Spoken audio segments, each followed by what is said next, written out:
Good morning everyone, कैसे हैं आप सब। मध्यकालीन भारत से संबंधित हमारी क्लास चल रही थी जिसमें हमने गुलाम वंश से संबंधित जितने भी क्वेश्चन बनते हैं उन सभी क्वेश्चन को कंप्लीट कर लिया था। आज का जो हमारा टॉपिक है वो रहेगा खिलजी वंश से संबंधित।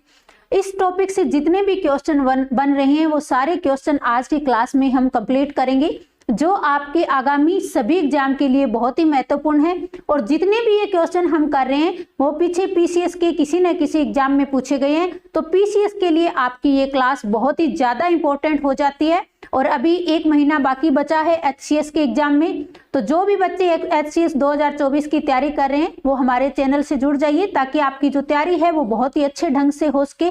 तो चलिए क्लास को स्टार्ट करते हैं और खिलजी वंश से संबंधित जितने भी क्वेश्चन बन रहे हैं इस क्लास में हम कंप्लीट कर लेते हैं। तो पहला क्वेश्चन हमारा है, किस सुल्तान ने जमीन में फसल की नपाई का आधा राजस्व के रूप में देने का दावा किया था। किस सुल्तान ने जमीन में फसल की नपाई का आधा राजस्व के रूप में लेने का दावा किया था, यानी जमीन में जितनी फसल हो रही है उसका 50% हिस्सा राजस्व के रूप में लेने का दावा किया था। ऑप्शन ए है इल्तुतमिश, ऑप्शन बी है अलाउद्दीन खिलजी, ऑप्शन सी है बलबन, ऑप्शन डी है मोहम्मद बिन तुगलक। इस क्वेश्चन के ऑप्शन से ही आप इसका आंसर आसानी से निकाल सकते हैं, क्योंकि अभी मैंने आपको बताया था कि हम जो ये क्लास कर रहे हैं वो किस वंश से संबंधित है, खिलजी वंश से। तो पहला ऑप्शन कौन सा है, इल्तुतमिश। ये किस वंश का शासक था, गुलाम वंश का। कुतुबुद्दीन ऐबक के बाद में उनका दामाद इल्तुतमिश जो है गुलाम वंश का द्वितीय सुल्तान बनता है, जिसे गुलामों का गुलाम कहा जाता है। बलबन ये भी गुलाम वंश से संबंधित था। उसके बाद में है मोहम्मद बिन तुगलक। इनके नाम से ही पता चलता है कि ये तुगलक वंश से संबंधित है। इसका सही आंसर हो जाएगा अलाउद्दीन खिलजी। कौन हो जाएंगी, अलाउद्दीन खिलजी। इसका आंसर आपको कहीं कहीं मोहम्मद बिन तुगलक भी मिलेगा, क्योंकि राजस्व के रूप में 50% के रूप में लेने का दावा किया गया था, ये मोहम्मद बिन तुगलक ने भी चलाया था। लेकिन यहाँ पे इसका आंसर होगा अलाउद्दीन खिलजी, क्योंकि ये शुरू किसने किया था, अलाउद्दीन खिलजी ने शुरू किया था। तो ऑप्शन बी वाला आपका सही आंसर हो जाएगा। नेक्स्ट हमारा क्वेश्चन है, दिल्ली के किस सुल्तान ने सिकंदर शानी की मनोपाधि धारण की थी। ऑप्शन देख लीजिए, ऑप्शन ए है बलबन, ऑप्शन बी है मोहम्मद बिन तुगलक, ऑप्शन सी है अलाउद्दीन खिलजी, ऑप्शन डी है सिकंदर लोदी। दिल्ली के किस सुल्तान ने सिकंदर शानी की उपाधि धारण की थी। तो इसका सही आंसर कौन सा हो जाएगा, ऑप्शन देखकर आप सही जो है आंसर देंगे। इसका सही आंसर होगा अलाउद्दीन खिलजी। अलाउद्दीन खिलजी ने किसकी उपाधि धारण की थी, सिकंदर शानी की। बहुत बार ये क्वेश्चन जो है एग्जाम में पूछा गया है। ऑप्शन सी आपका सही आंसर हो जाएगा। नेक्स्ट हमारा क्वेश्चन है, रानी पद्मावती का नाम अलाउद्दीन की चित्तौड़ विजय से जोड़ा जाता है, उनके पति का क्या नाम था। जो रानी पद्मावती थी उनके पति का नाम हमें बताना है। महाराणा प्रताप सिंह, ऑप्शन बी है रणजीत सिंह, ऑप्शन सी है राजा मान सिंह, या ऑप्शन डी राणा रतन सिंह। तो इसका सही आंसर क्या हो जाएगा,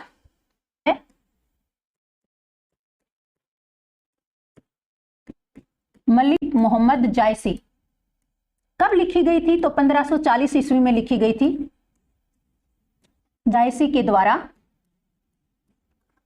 पद्मावत की रचना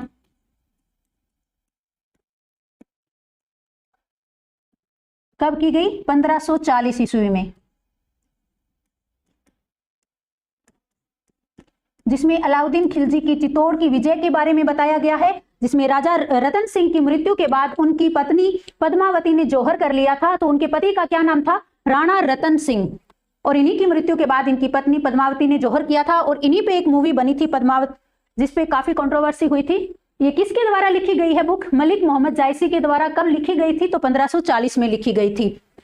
ऑप्शन नंबर डी आपका सही आंसर हो जाएगा। नेक्स्ट हमारा क्वेश्चन है, अलाउद्दीन खिलजी के प्रसिद्ध सेनापतियों में किसकी मंगोलों के विरुद्ध लड़ते हुए मृत्यु हुई थी। अलाउद्दीन खिलजी का एक बहुत ही प्रसिद्ध सेनापति था जिसकी मंगोलों के विरुद्ध लड़ते हुए मृत्यु हो गई थी। कौन था वो, ऑप्शन ए है जफर खान, ऑप्शन बी है अलप खान, ऑप्शन सी है नुसरत खान, या ऑप्शन डी है उलगू खान। कौन इसका सही आंसर हो जाएगा? अलाउद्दीन खिलजी के प्रसिद्ध सेनापतियों में किसकी मंगोलों के विरुद्ध लड़ते हुए मृत्यु हुई थी? तो वो कौन थे? जफर खान। ऑप्शन ए आपका सही आंसर हो जाएगा। नेक्स्ट हमारा क्वेश्चन है जिसमें एक कथन और एक कारण आर दिया गया है, कौन सा इसका सही आंसर होगा? तो पहले कथन देख लीजिए, अलाउद्दीन के दक्षिणी अभियान धन प्राप्ति के अभियान थे, और दूसरा कारण आर दिया गया है कि यह दक्षिणी राज्यों को कब्जे में करना चाहता था। तो कौन सा इसका सही आंसर होगा? ए तथा आर दोनों सही है, तथा आर ए की सही व्याख्या करता है। ऑप्शन बी है ए और आर दोनों सही है, परंतु आर ए की सही व्याख्या नहीं करता है। सी वाला ऑप्शन है ए सही है परंतु आर गलत है। ऑप्शन डी है ए गलत है परंतु आर सही है। तो कौन सा आपका सही आंसर हो जाएगा?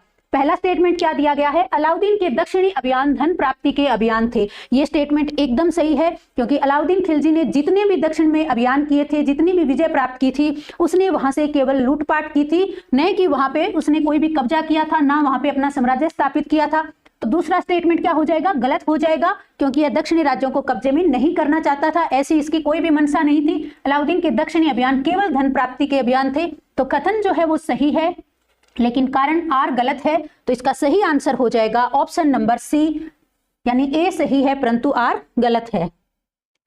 नेक्स्ट हमारा क्वेश्चन है, अलाउद्दीन खिलजी के आक्रमण के समय देवगिरी का शासक कौन था? अलाउद्दीन खिलजी ने जब देवगिरी पर आक्रमण किया था तो वहां का शासक कौन था? ऑप्शन ए है रामचंद्र देव, ऑप्शन बी है प्रतापरुद्र देव, ऑप्शन सी है मलिक काफूर, या ऑप्शन डी है राणा रतन सिंह। तो इसका सही आंसर क्या हो जाएगा? बताइए, शाबाश। ऑप्शन देखकर आप इसका सही आंसर देंगे। तो इसका सही आंसर क्या होगा? रामचंद्र देव। 1296 ईस्वी में अलाउद्दीन खिलजी के सफल आक्रमण के डर से रामचंद्र देव जी ने क्या किया था कि वहां से सीधा दिल्ली कर पहुंचाने का दावा किया था, लेकिन 1305 और 1306 2 ईस्वी के अंदर रामचंद्र देव जी ने कर नहीं पहुंचाया था, और इसी वजह से 1307 ईस्वी में, तब किया था 1307 ईस्वी में रामचंद्र देव के ऊपर अलाउद्दीन खिलजी ने आक्रमण कर दिया था। तो इसका सही आंसर हो जाएगा ऑप्शन नंबर ए, यानी रामचंद्र देव। नेक्स्ट हमारा क्वेश्चन है, दिल्ली सल्तनत के किस शासक ने अपने आप को खलीफा घोषित कर दिया था? दिल्ली सल्तनत के किस शासक ने अपने आप को खलीफा घोषित कर दिया था? ऑप्शन ए है बलबन ने, ऑप्शन बी है अलाउद्दीन खिलजी ने, ऑप्शन सी है मुबारक खिलजी ने, या ऑप्शन डी है मोहम्मद बिन तुगलक ने। तो कौन सा आपका सही आंसर हो जाएगा? अलाउद्दीन खिलजी की मृत्यु के पश्चात मलिक काफूर, कौन था?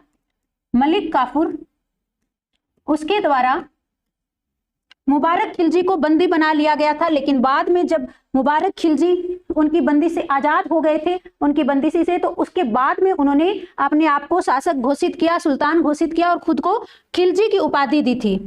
तो इसका सही आंसर हो जाएगा मुबारक खिलजी, जिन्होंने बाद में खलीफा की उपाधि धारण की थी, यानी खुद को खलीफा घोषित किया था। ऑप्शन नंबर सी आपका सही आंसर हो जाएगा, मुबारक खिलजी, जिन्होंने दिल्ली सल्तनत के अंतर्गत अपने आप को खलीफा घोषित कर दिया था। नेक्स्ट हमारा क्वेश्चन है, मानचित्र में निर्दिष्ट मार्ग का अनुसरण करके अपने सैन्य अभियानों में किसने इस मार्ग का अनुसरण किया था? ये मैं बताना है, जो ये मैप आपको दिखाई दे रहा है, ये जो मार्ग है इसका किसने अनुसरण किया था, यानी इस मार्ग से होते हुए कौन गया था दक्षिणी भारत में विजय प्राप्त करने के लिए? ऑप्शन ए है चंद्रगुप्त द्वितीय, ऑप्शन बी है राजेंद्र चोल, ऑप्शन सी है हर्षवर्धन, या ऑप्शन डी है मलिक काफूर। तो इसका सही आंसर कौन सा हो जाएगा? अभी हमने पिछले क्वेश्चन में देखा था कि अलाउद्दीन खिलजी ने दक्षिणी भारत में विजय प्राप्त की थी और वहां पे लूटपाट मचाई और फिर वापस आया, लेकिन उसके लिए उसने किसको भेजा था दक्षिणी भारत में विजय प्राप्त करने के लिए? मलिक काफूर को। अलाउद्दीन खिलजी का जो सेनापति था मलिक काफूर, काफी चर्चा में रहा था उस टाइम, और बहुत बार जो है अलाउद्दीन खिलजी से संबंधित जब क्वेश्चन पूछे जाते हैं तो मलिक काफूर का जिक्र आता है, तो आपको ये अच्छे से याद होना चाहिए। नेक्स्ट है, किस सुल्तान के काल में खालसा भूमि अधिक पैमाने में विकसित हुई थी? यहाँ पे खालसा भूमि,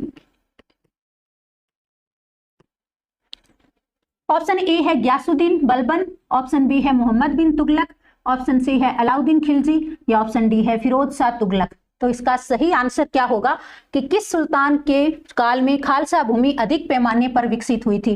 ऐसी भूमि जो लोगों को दान में दी जाती थी, इनाम में दी जाती थी, या फिर वक्फ बोर्ड की जमीन। वक्फ बोर्ड की जमीन वो होती है जो धार्मिक कार्यों के लिए दी जाती है। आज के टाइम में भी जो वक्फ बोर्ड बना हुआ है, जो हाल में काफी चर्चा में चल रहा है, वक्फ बोर्ड अगर किसी भी जमीन पर दावा कर देता है तो माना जाता है कि ये जमीन उसी की हो जाती है। तो इसी को लेकर ताजमहल की जमीन आजकल काफी चर्चा में भी बनी हुई है, जिसको बोलते हैं वक्फ बोर्ड की जमीन। और ये किसके टाइम में थी कि ये सारी जमीन जो है वापस ले ली गई? अलाउद्दीन खिलजी के द्वारा। ऐसी जमीन जो इनाम में दी गई है या फिर धार्मिक कार्यों के लिए दी गई है, वो अलाउद्दीन खिलजी ने क्या किया, उसको वापस ले लिया और वो बाद में खालसा के नाम से जानी गई। तो ऑप्शन सी आपका सही आंसर हो जाएगा। जब वापस ले ली गई तो ये जो जमीन है काफी पैमाने पर विकसित हुई। अलाउद्दीन खिलजी जो एक निरंकुश शासक अपने आप को साबित करना चाहता था, इसलिए उसने सारी ऐसी जमीनें जो इनाम में दी गई है वो वापस छीन ली, या फिर वक्फ बोर्ड के लिए दी गई है वो भी वापस छीन ली थी। तो ऑप्शन सी आपका सही आंसर होगा। नेक्स्ट क्वेश्चन है, किस सुल्तान के बारे में कहा जाता है कि उसने भूमि कर को उत्पादन के 50% तक कर दिया था? ऑप्शन ए है बलबन, ऑप्शन बी है अलाउद्दीन खिलजी, ऑप्शन सी है मोहम्मद बिन तुगलक, या ऑप्शन डी है फिरोज तुगलक। तो कौन सा इसका सही आंसर होगा? कौन सा ऐसा सुल्तान था जिसने भूमि कर को उत्पादन के 50% तक कर दिया था? तो इसका सही आंसर हो जाएगा अलाउद्दीन खिलजी। बाद में पहले भी मैंने बताया था कि मोहम्मद बिन तुगलक, इसने भी भूमि कर को कितना किया था? 50% कर दिया था। लेकिन पहले किसने किया था? अलाउद्दीन खिलजी ने। बाकी इस तरह के क्वेश्चन जिसके 2 ऑप्शन आंसर बनते हैं, तो ऐसे क्वेश्चन या तो पूछे नहीं जाते, ये आपके पीसीएस के पहले के एग्जाम में पूछा जा चुका है। इसका वैसे बी और सी दोनों ही आंसर होंगे, लेकिन बोर्ड ने इसका आंसर बी मान रखा है, तो हम यहाँ पे इसका आंसर क्या मानेंगे? अलाउद्दीन खिलजी ने। अलाउद्दीन खिलजी ने 2 कर और भी लागू किए थे। तो कौन कौन से थे वो कर जो अलाउद्दीन खिलजी के द्वारा लागू किए गए थे? एक तो था मकान कर। कौन से हो जाएंगे? मकान कर। और दूसरा चराई कर। दूसरा आपका हो जाएगा चराई कर। 2 कर किसके द्वारा लागू किए गए थे? अलाउद्दीन खिलजी के द्वारा लागू किए गए थे। और इसने क्या किया था? पैमाइश और प्रति विश्व उपज के आधार पर, पैमाइश और प्रति विश्व उपज के आधार पर, यहां पे लिख लीजिए आप इसको भी, पैमाइश और प्रति विश्व उपज के आधार पर, उपज के आधार पर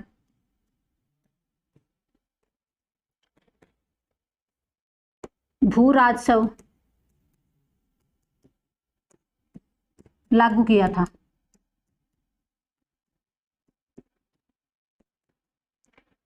कई बार एग्जाम में ये क्वेश्चन भी पूछा गया है कि प्रति विश्व उपज के आधार पर किसने भू राजस्व लागू किया था? तो अलाउद्दीन खिलजी के द्वारा ये लागू किया था। दूसरा पैमाइश के आधार पर, और अलाउद्दीन खिलजी ने जो 50% कर निर्धारित किया था भूमि कर के लिए, वो भी किस पर किया था? पैमाइश के आधार पर किया था। तो ऑप्शन बी आपका सही आंसर हो जाएगा। कौन सा सही आंसर हो जाएगा? Option number B. नेक्स्ट हमारा क्वेश्चन है, सूची 1 को सूची 2 से सम्मिलित कीजिए और सूचियों के नीचे दिए गए कूट से सही उत्तर का चयन करना है। एक तरफ हमें जगह का नाम दिया गया है, दूसरी तरफ हमें वहां के राजा का नाम यानी वहां के शासक का नाम दिया गया है। तो हमें बताना है कि कौन सा शासक किस जगह से संबंधित है। पहला है रणथंबोर, दूसरा है चित्तौड़, तीसरा है देवगिरी, चौथा है गुजरात। शासक देख लीजिए, करणदेव, राजा राय रामचंद्र, हमीरदेव और राणा रतन सिंह। पिछले क्वेश्चन को अगर आपने अच्छे से देखा है तो यह जो क्वेश्चन है इसका आप आंसर आसानी से दे पाएंगे। अभी हमने बात की थी पद्मावत से संबंधित जो हमारा क्वेश्चन था, जो चित्तौड़ के राजा थे कौन थे? तो वो हो जाएंगे राणा रतन सिंह। देवगिरी पिछला क्वेश्चन हमने किया है, तो ये हो जाएंगे राजा राय रामचंद्र। गुजरात के थे करणदेव और रणथंबोर हमीरदेव। तो कौन सा इसका सही आंसर हो जाएगा? ए का आपका सही हो जाएगा 3। 1 का 3 कौन सा होगा? ए बी सी डी के हिसाब से तो 1 का 3 1 में ही आ रहा है, तो यहीं से आपका आंसर निकल के आ जाएगा। ऑप्शन नंबर डी आपका सही आंसर हो जाएगा। 3 4 2 और 1, 3 4 2 1 यानी ऑप्शन डी आपका सही आंसर हो जाएगा। नेक्स्ट हमारा क्वेश्चन है, निम्न कथनों पर विचार कीजिए जो अलाउद्दीन खिलजी से संबंधित है। नीचे जो कथन दिए गए हैं उनको देख के हमें बताना है कि कौन सा जो है आपका सही आंसर होगा। पहला स्टेटमेंट है, उसने कृषि जमीनों की पैमाइश के बाद जमीन की मालगुजारी वसूल की। दूसरा स्टेटमेंट है, उसने लगान व्यवस्था को अपनी पूरी सल्तनत में लागू किया। और तीसरा स्टेटमेंट है, उसने प्रांतों के गवर्नरों के अधिकारों को समाप्त कर दिया। निम्न कोडिंग स्कीम में कौन से सही उत्तर हैं? ए है 1 और 2, बी है 2 और 3, सी है 1 और 3 और डी है 1, 2 और 3। तो कौन सा सही होगा? पहला देखिए, उसने कृषि जमीनों की पैमाइश के बाद जमीन की मालगुजारी वसूल की थी। पहला स्टेटमेंट एकदम सही है। मैंने अभी आपको बताया था कि उसने जो भूमि कर लगाए थे वो किस आधार पर लगाए थे? पैमाइश के आधार पर। जो 50% भूकर लगाया था, किस आधार पर लगाया था? पैमाइश के आधार पर। उसने लगान व्यवस्था को अपनी पूरी सल्तनत में लागू किया। ये वाला स्टेटमेंट गलत हो जाएगा, क्योंकि सब जगह पूरी सल्तनत में समान रूप से कर लागू नहीं थे। ज्यादातर दिल्ली के आसपास का जो एरिया था वहीं पर ये लागू थे। तो दूसरा स्टेटमेंट गलत हो जाएगा। अगर दूसरा गलत होगा तो पहला, दूसरा और चौथा, ये चारों ऑप्शन गलत हो जाते हैं, तो आपका आंसर निकल के आ जाएगा। ऑप्शन नंबर सी आपका सही आंसर हो जाएगा। उसने प्रांतों के गवर्नरों के अधिकारों को समाप्त किया था, ये वाला स्टेटमेंट एकदम सही है। ऑप्शन सी आपका सही आंसर होगा। नेक्स्ट हमारा क्वेश्चन है, एक कथन हमें दिया गया है, कथन ए और दूसरा कारण आर। दोनों को पढ़ के हमें बताना है कि कौन सा कूट जो है सही होगा। अलाउद्दीन खिलजी ने दिल्ली में मूल्य नियंत्रण लागू किया था और कारण आर दिया गया है कि वह दिल्ली में अपने राजभवन के निर्माण में लगे हुए जो कारीगर हैं उनको कम वेतन देना चाहता था। तो कौन सा इसका सही आंसर होगा? देखिए, पहला जो आपका है कि अलाउद्दीन खिलजी ने दिल्ली में मूल्य नियंत्रण लागू किया था, ये स्टेटमेंट एकदम सही है।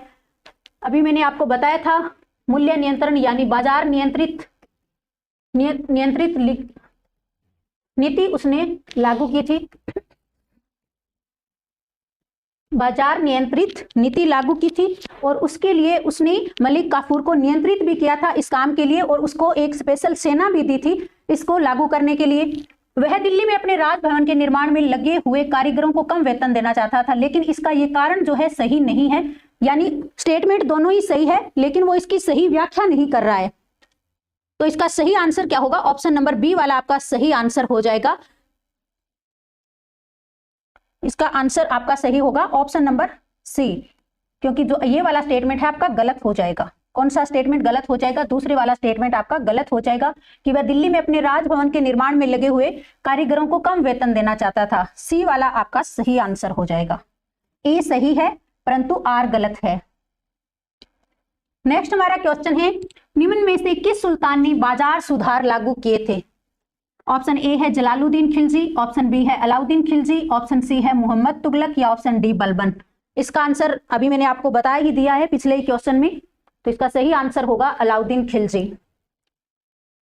नेक्स्ट क्वेश्चन देख लीजिए, 1306 ईस्वी के बाद अलाउद्दीन खिलजी के समय में दिल्ली के सुल्तान तथा मंगोलों के बीच सीमा क्या थी? 1306 ईस्वी में जब अलाउद्दीन खिलजी का भारत पर साम्राज्य था, उस टाइम मंगोलों ने आक्रमण भी किया था। तो मंगोलों और अलाउद्दीन खिलजी के बीच में कौन सी नदी सीमा बनाती थी? ऑप्शन ए है ब्यास नदी, ऑप्शन बी है रावी नदी, या ऑप्शन सी है सतलुज नदी, या ऑप्शन डी है सिंधु नदी। कौन सा इसका सही आंसर होगा? 1306 के बाद अलाउद्दीन खिलजी के समय में सुल्तान तथा मंगोलों के बीच सीमा क्या थी? तो रावी नदी इन दोनों के बीच में सीमा बनाती थी। कौन सी नदी हो जाएगी? रावी नदी।